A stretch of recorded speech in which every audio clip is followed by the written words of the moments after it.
दोस्तों, स्वागत है आपका आज के इस सेगमेंट देश दुनिया में। आज हम बात करेंगे एक ऐसी घटना की जिससे न सिर्फ भारत बल्कि दुनिया के कई देश एक सबक ले सकते हैं।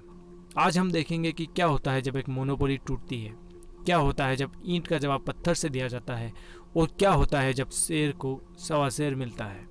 बात है अफ्रीका के देश नाइजीरिया की। आपको बता दें कि नाइजीरिया आबादी के लिहाज से अफ्रीका का सबसे बड़ा देश है।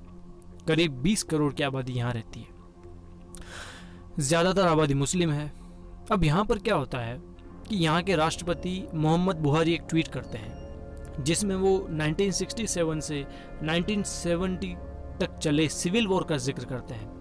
ट्वीट कुछ इस तरह था जैसे कि आप वीडियो में देख पा रहे होंगे।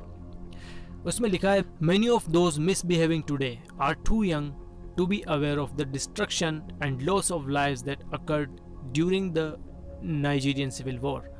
Those of us in the fields for 30 months who went through the war will treat them in the language they understand. कई लोग जो आज मिसबिहेव कर रहे हैं वो ये जानने के लिए बहुत छोटे हैं जो बर्बादी और जान माल का नुकसान हुआ था नाइजीरियन सिविल वॉर के दौरान। हम में से जो 30 महीने तक फील्ड में रहे हैं, जो इस लड़ाई से गुजरे हैं, हम जानते हैं कि हम उनको उनकी भाषा में जवाब दे सकते हैं जो ये समझते हैं। बेसिकली यहाँ पर राष्ट्रपति कहना चाह रहे हैं जो कि सिविल वॉर भड़काने की कोशिश कर रहे हैं, वो ये समझ ले कि राष्ट्रपति है वो भी जानते हैं कि किस लोगों को किस तरह से जवाब दिया जाना चाहिए। एक तरह से हम इनको इनकी धमकी मान सकते हैं। खैर तो ये था ट्वीट जो प्रेसिडेंट बुहारी ने किया था। अब ट्वीट के बारे में आपको बता दें कि ट्विटर की सोच लेफ्ट विंग की तरफ थोड़ी ज़्यादा झुकी हुई रहती है, तो और इस तरह का ट्वीट उन्हें रास ना आया। हालांकि ये एक पब्लिक सोशल मीडिया प्लेटफॉर्म है और कोई भी इस पर कुछ भी पोस्ट कर सकता है, लेकिन आखिर में ये पब्लिक प्लेटफॉर्म भी तो किसी के हाथ में है। इसे हैंडल करने वाले लोग, कोई तो इसे ऑपरेट करता ही है। तो ट्विटर ने अगले ही दिन प्रेसिडेंट की इस ट्वीट को डिलीट कर दिया।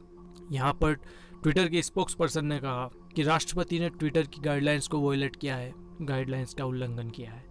आपको बता दें कि जिस सिविल वॉर की बात हुई थी वो करीब 30 महीने तक चला और इसमें करीब 10 लाख लोगों की जान गई थी और ज़्यादातर लोगों की मौत भूखमरी से हुई थी।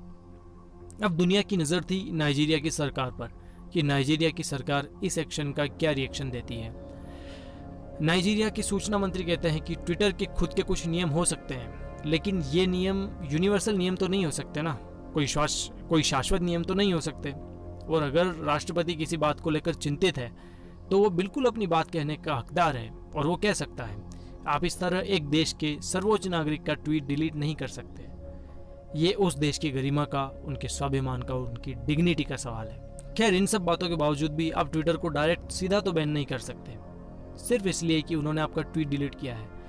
आपको कुछ तो कारण देना ही होगा, वरना दूसरे देश आपके साथ ट्रेड में कुछ दिक्कत कर सकते हैं। तो नाइजीरियन गवर्नमेंट ने ट्विटर पर आरोप लगाया कि वो कुछ OTT प्लेटफॉर्म के साथ गलत तरीके से पार्टनरशिप कर रहा है और इसके बाद ट्विटर को नाइजीरिया में बैन कर दिया गया। सिर्फ बैन नहीं बल्कि नाइजीरियन लोगों को सख्त हिदायत भी दी गई कि अगर किसी ने VPN यूज़ करके ट्विटर चलाने की कोशिश भी की तो उसे जेल में डाल दिया जाएगा।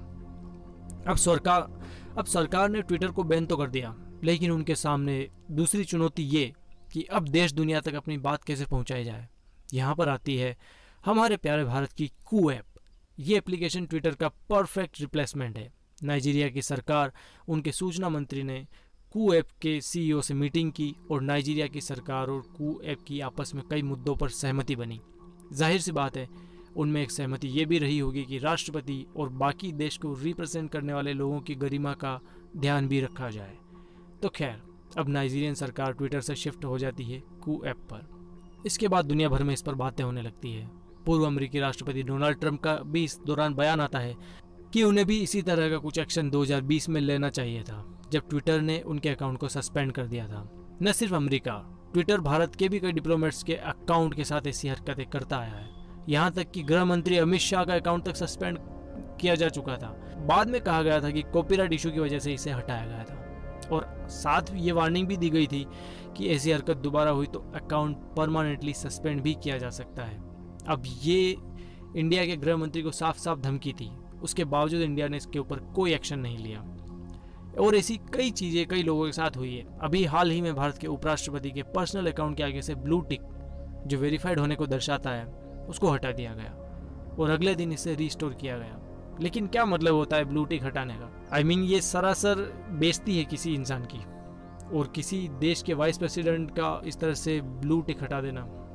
तो ये देखिए ट्विटर का घमंड कहें या कुछ और, लेकिन नाइजीरिया ने इसका मुंह तोड़ जवाब दिया है। बाद में जब नाइजीरिया ने ट्विटर बैन करके कू ऐप को शिफ्ट किया, उनको अनुमति दी, तो ट्विटर के सीईओ ने नाइजीरियन गवर्नमेंट से कहा कि देखिए जो हुआ उसे भुलाते हैं, जो भी गिले शिकवे रहे उन्हें भुलाकर आगे बात करते हैं।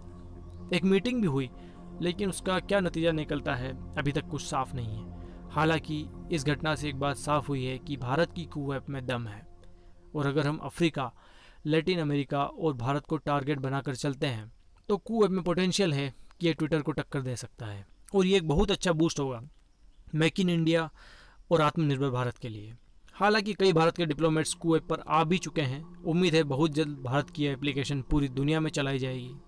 तो दोस्तों आज के इस सेगमेंट में इतना ही। मिलते हैं नए एपिसोड में किसी नई घटना, किसी नई कहानी के साथ। तब तक इजाज़त दें। गुड बाय, शुक्रिया।